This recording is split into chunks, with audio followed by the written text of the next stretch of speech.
Thank you to our Defense Secretary, Secretary Gilbert Chidoro Jr. Please take your seats. The AFP Chief of Staff, General Romeo Bronner Jr., the other major service commanders here present, officers, enlisted personnel, and civilian employees of the Armed Forces of the Philippines, and of course, the 2024 graduating class of the Major Services Officers Candidate Course. Distinguished guests, ladies and gentlemen, good morning.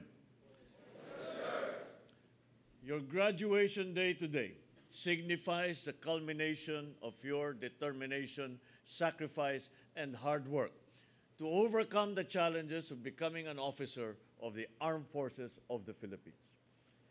This marks the beginning of your role to ensure the defense of our nation and the safety of all Filipinos.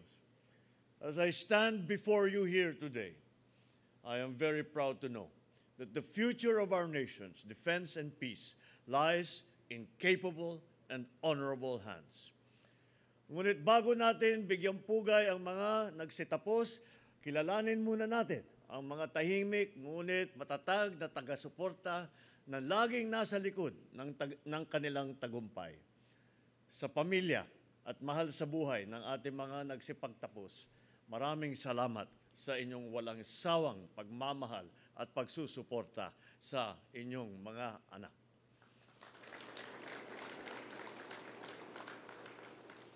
We also remember the trainers, the mentors who guided all of these graduates on their journey towards becoming officers of the major services of the AFP. The lessons and guidance that you have provided will be the light in the challenges that lie ahead before these new officers.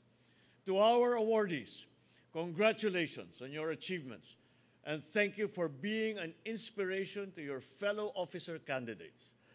May these awards encourage you to excel in your duties and become even more dedicated to serving our beloved Philippines. Your achievements and success are your contributions to nation building. Let this be your guiding principle as you step forward. In the face of evolving threats and modern warfare, innovation, technical expertise, and leadership rooted in service will be your most powerful weapons. To all the members of the AFP, be assured that this administration remains committed to transforming our AFP into a world-class force that is a source of national pride and national security.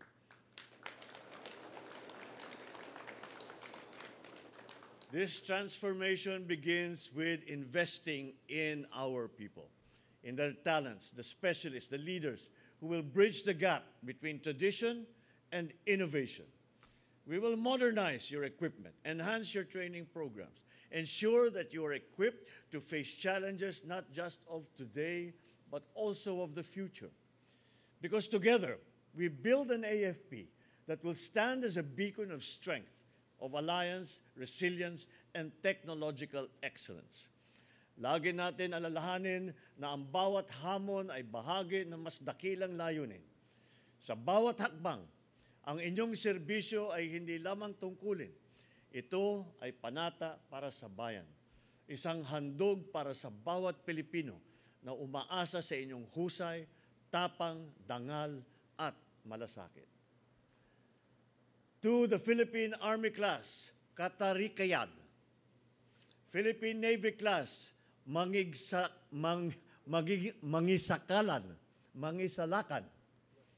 Ang pahirap ng pahirap makahanap ng class dahil naunahan na kayong lahat.